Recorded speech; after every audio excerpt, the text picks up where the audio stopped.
Rating pemain Manchester United lawan Arsenal. Mates Kunyarai pemain terbaik.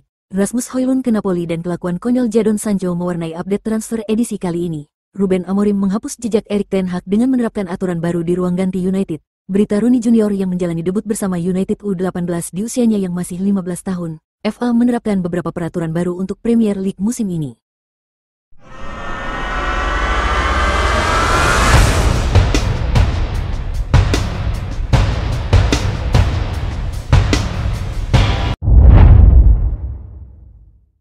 Alasan kegagalan Manchester United mendapatkan Carlos Baleba akhirnya terungkap. Sebelumnya, Brighton dikabarkan menolak mentah-mentah tawaran resmi dari United dengan alasan ingin mempertahankan sang pemain. Namun ternyata alasan dibalik kegagalan itu adalah nilai transfer yang ditawarkan United ternyata sangat-sangat rendah, yaitu hanya sebesar 55 juta pound plus 5 juta pound add-on. Hal ini membuat seolah-olah United tidak serius mendatangkan Baleba karena tawaran tersebut hanya bernilai setengah dari harga yang diinginkan Brighton, yaitu sebesar 100 juta pound sampai 120 juta pound. Manchester United kini sedang melakukan rapat internal untuk memutuskan apakah akan mencoba bermain dengan skuad yang sudah ada atau mengalihkan perhatian ke target yang lain. Rapat ini juga akan memutuskan siapakah pemain yang akan diincar apabila manajemen memutuskan untuk mencari pemain lain. Rumor yang beredar di media Inggris menyebut bahwa United sudah menyiapkan tawaran sekitar 50 juta pound untuk gelandang Sporting CP, Morten Hjulmand. Klub juga mengawasi gelandang Atalanta Jose Ederson, yang dibanderol dengan mahar 50 juta euro. Siapapun yang akhirnya dijadikan target utama berikutnya, United tentu juga masih berusaha melepas pemain-pemain lamanya. Winger Jadon Sancho yang sejak 2 minggu lalu dikaitkan dengan klub Turki Besiktas, mendadak dikabarkan dekat dengan AS Roma. Klub asal ibu kota Italia itu sudah mengajukan tawaran peminjaman selama 1 tahun dengan kewajiban beli sekitar 20 juta euro di musim depan untuk winger ini, dan United juga telah bersiap menyetujui tawaran ini. Namun update terbaru dari Fabrizio Romano mengatakan bahwa agen Jadon Sancho telah resmi memberitahu AS Roma tentang keputusan mereka untuk tidak menerima proposal tersebut. Sancho ingin mempertimbangkan proposal klub lain dan AS Roma sekarang akan mencari pemain lain. United tetap kukuh dengan harga 20 juta pound dan berharap tawaran serupa datang dari klub lain. Perpindahan Sancho ke Roma sudah gagal dan kesepakatan dengan Besiktas juga sulit untuk terrealisasi karena Sancho tidak akan mempertimbangkan bermain di Turki sebelum September. AS Roma juga melakukan kontak untuk Tyrell Malacia sebagai opsi bek kiri. Selama pembicaraan dengan Manchester United untuk Sancho, AS Roma juga meminta persyaratan kesepakatan Malacia. Malacia mengindikasikan tertarik untuk pindah. Mirip dengan situasi Sancho, Besiktas juga tertarik pada bek kiri Belanda tersebut. Kepastian perpindahan Kingsley Coman dari Bayern Munich ke Al Nassr yang telah dikonfirmasi dapat memberikan efek domino terhadap sejumlah transfer yang dapat bermuara pada perpindahan Alejandro Garnacho ke Chelsea. Uang hasil penjualan Coman dapat digunakan Munich untuk menebus Christopher Nkunku dari Chelsea, sementara hasil penjualan Nkunku dapat digunakan Chelsea untuk mendatangkan Alejandro Garnacho. Fabrizio Romano mengungkapkan transfer Garnacho ke Chelsea kini sudah sangat-sangat maju. Sang pemain sendiri sudah mencapai kesepakatan pribadi dengan klub London tersebut dan United juga sudah siap melepas pemain berusia 21 tahun itu secara permanen demi mendapatkan dana segar. Di sisi lain, transfer Anthony belum ada kemajuan. Meski telah mendapatkan ultimatum dari klub, sang penyerang asal Brasil telah menolak beberapa tawaran hanya demi bermain untuk Real Betis, klub yang meminjamnya musim lalu. Fabrizio Romano menyebut negosiasi antara United dengan Betis mencapai jalan buntu. United ingin menjual sang pemain secara permanen, sementara Betis cuma sanggup meminjam karena memiliki keterbatasan dana. Toby Collier, gelandang muda potensial Manchester United secara resmi telah bergabung dengan West Bromwich dengan status pinjaman. Tidak ada opsi beli dalam kesepakatan ini. Toby bahkan langsung menjalani debutnya pada Sabtu lalu ketika West Bromwich mengalahkan tuan rumah Wrexham dengan skor 2-3. Pelatih Ryan Mason memainkan Toby sebagai gelandang serang menggantikan Isaac Price di menit ke-87.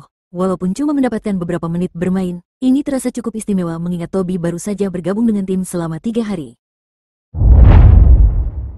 Napoli melakukan kontak langsung dengan Manchester United hari Senin meminta syarat kontrak pinjaman untuk Rasmus Højlund. Napoli membutuhkan backup penyerang setelah Romelu Lukaku cedera dan akan absen lebih dari 3 bulan. Manchester United akhirnya menutup lembaran lama peninggalan Erik ten Hag. Aturan-aturan usang yang dianggap membatasi justru dirombak abis oleh Ruben Amorim. Di bawahnya, rutinitas sebelum pertandingan di Old Trafford kini bertransformasi menjadi lebih modern, lebih efisien, dan jelas lebih relevan untuk era baru setan merah. Awalnya, United terbiasa mempersiapkan pertandingan kandang dengan menginap semalam di hotel di pusat kota sebelum berangkat ke pertandingan. Tetapi pada masa memimpin United, Ten Hag mengubah rutinitas tersebut. Ten Hag meminta para pemain tiba di Old Trafford 4 jam sebelum kick-off, dan mereka akan tiba secara individual dengan mobil masing-masing dan menikmati makan sebelum pertandingan di stadion. pelatih asal Belanda itu juga merenovasi suite hospitality besar di Old Trafford dan mengubahnya menjadi ruang pra-pertandingan untuk skuadnya. Kini di bawah Amorim, pendekatan tersebut telah dihapus. Amorim membuat kebijakan yang membuat para pemain sekarang akan bertemu di Carrington, makan bersama di tempat latihan, dan berangkat secara berkelompok ke Old Trafford. Kebijakan tersebut telah dijalankan saat pertandingan pertama melawan Arsenal hari Minggu lalu. Rombongan tim United tiba di Old Trafford pukul 14.45, hanya 2 jam kurang sebelum kick-off. Berbicara kepada MUTV tentang keputusan tersebut, Amorim berkata, "Saya selalu merasa bahwa saat kami tiba di Old Trafford harus menjadi pusat pertandingan. Tetapi kami tidak bisa menghabiskan 4 jam di sana menunggu pertandingan.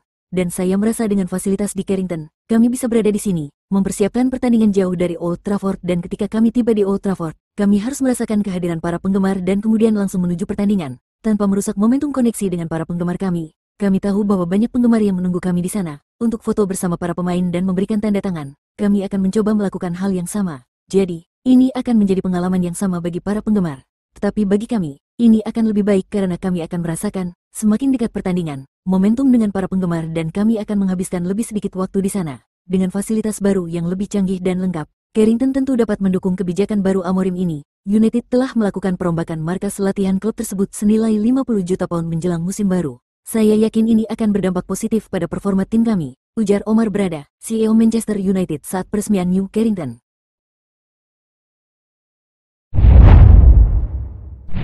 Putra ikon Manchester United, Wayne Rooney, telah mencapai tonggak penting dalam perkembangannya di klub setelah menjalani debutnya di Liga Premier U18 pada hari Sabtu. Dia adalah Kay Rooney. Meskipun baru berusia 15 tahun, United memasukkan pemain muda tersebut ke dalam daftar pemain pengganti mereka untuk pertandingan U18 melawan Everton. United menang dengan skor 1-0 berkat penalti Amir Ibrahimov di babak pertama, menjadikannya awal yang positif untuk kampanye mereka. Melalui Instagram untuk merayakan momen ini, Rooney Junior berbagi kegembiraannya atas keberhasilannya menembus tim U18. Senang bisa menjalani debut Liga Premier U18. Awal musim yang bagus, siap untuk pertandingan berikutnya. Begitu tulisnya. Meskipun para penggemar United bermimpi Kay akan mengikuti jejak ayahnya, mantan penyerang Everton dan Derby County itu enggan memberi terlalu banyak tekanan pada putranya. Dia hanya bermain, itulah yang selalu dia lakukan, kata Rooney senior sebelumnya. Tidak adil untuk berharap terlalu banyak, dia baru berusia 15 tahun. Tapi dia mampu mengatasi tekanan dari nama belakangnya dengan sangat baik. Meskipun masih remaja, Kay sudah harus menghadapi banyak hal di lapangan hanya karena nama besar ayahnya. Beberapa tahun yang lalu, saya ingat putra saya mengambil penalti di St. George's Park, tempat kami bermain untuk sebuah turnamen, kata ibunya, Colin, kepada podcast Stick to Football dari Sky Bet. Itu berlanjut ke adu penalti. Kay maju sebagai eksekutor, lalu dia menendang bola setinggi-tingginya. Setelah itu saya tanya mengapa menendang seperti itu, dan dia bilang dia marah besar ketika kiper lawan berkata, "Ayahmu pecundang," dan dia langsung marah besar. Hal itu tidak sering terjadi padanya, tapi dulu pernah terjadi, dan Anda bisa lihat di beberapa pertandingan di mana lawan-lawannya sering memprovokasinya. Dia memang keras kepala, dan biasanya mengabaikannya, kenang Colin.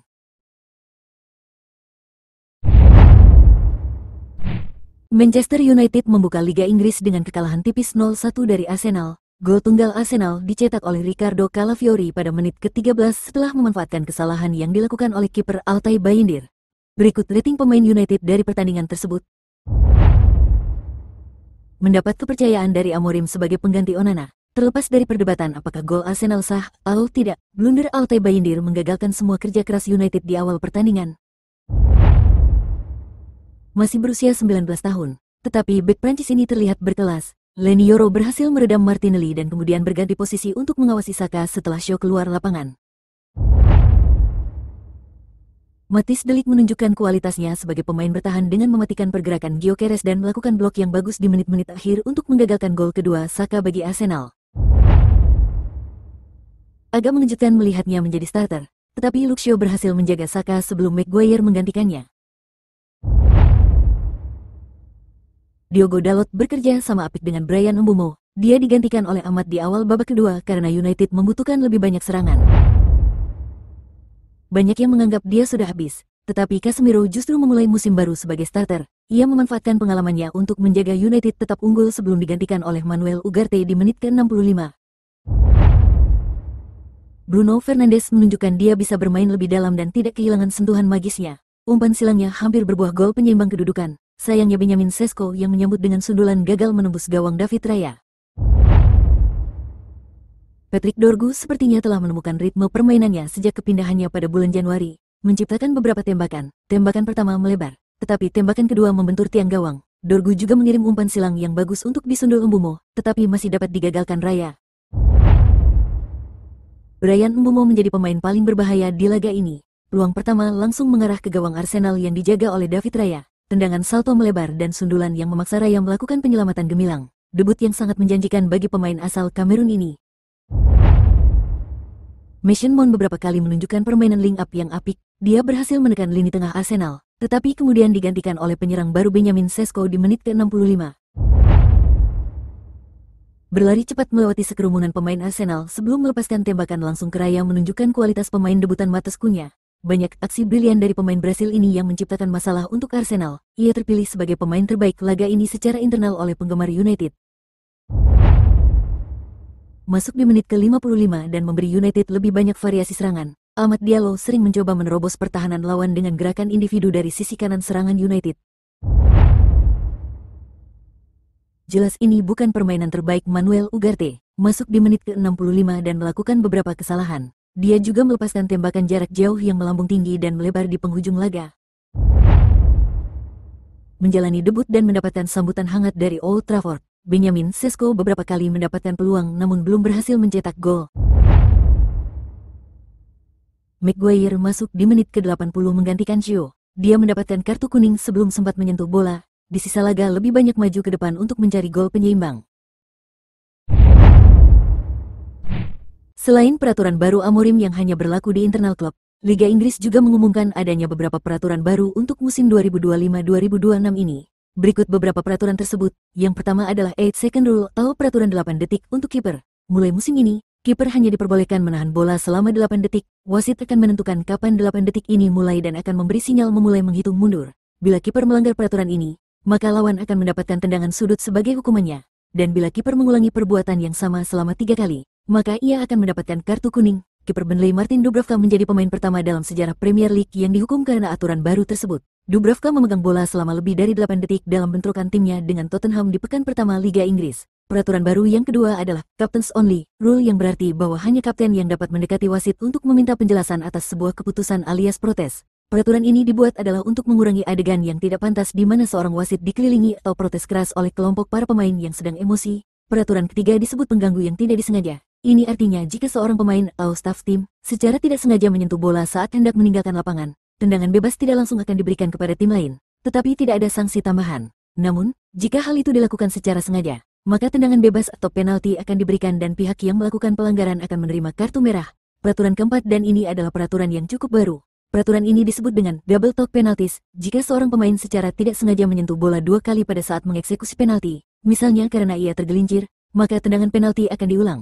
Namun, jika seorang pemain sengaja menyentuh bola 2 kali saat mengambil penalti, itu adalah pelanggaran, dan tendangan bebas tidak langsung akan diberikan kepada tim lain. Peraturan tambahan untuk penalti ini adalah posisi asisten wasit. Ketika penalti ditendang, asisten wasit akan tetap berada di garis sisi lapangan sejajar dengan titik penalti. Video asisten referee atau VAR yang bertanggung jawab untuk memantau gerakan kiper jika ada pelanggaran selama proses pengambilan penalti. Dan 2 peraturan tambahan terakhir adalah peraturan yang setiap musim selalu menjadi bahan perdebatan, yaitu mengenai VAR dan handball. Premier League akan menggunakan teknologi semi-otomatis untuk mendeteksi offside. Para wasit juga akan mengumumkan keputusan mereka kepada yang berada di stadion. Penalti tidak akan diberi apabila bola mengenai pemain yang sedang tidak melihat ke arah bola atau tidak sedang memperebutkan bola. Handball diberikan apabila gerakan tangan yang disengaja dan jauh dari badan. Pergerakan lengan tambahan yang jelas atau posisi lengan membuat tubuh lebih besar. Dan yang paling akhir adalah pemain yang mengalami cedera kepala harus meninggalkan lapangan dan jika cukup fit untuk melanjutkan pertandingan, pemain tersebut harus menunggu setidaknya 30 detik di pinggir lapangan setelah pertandingan dimulai kembali. Demikian rangkuman lengkap dari berbagai dinamika terbaru seputar Manchester United. Kami akan terus menghadirkan update terpercaya, analisis mendalam, dan pandangan kritis seputar Manchester United langsung ke layar Anda. Jangan lupa untuk subscribe, aktifkan lonceng notifikasi, dan tinggalkan komentar Anda di bawah. Sampai jumpa di episode selanjutnya bersama kami, Into United.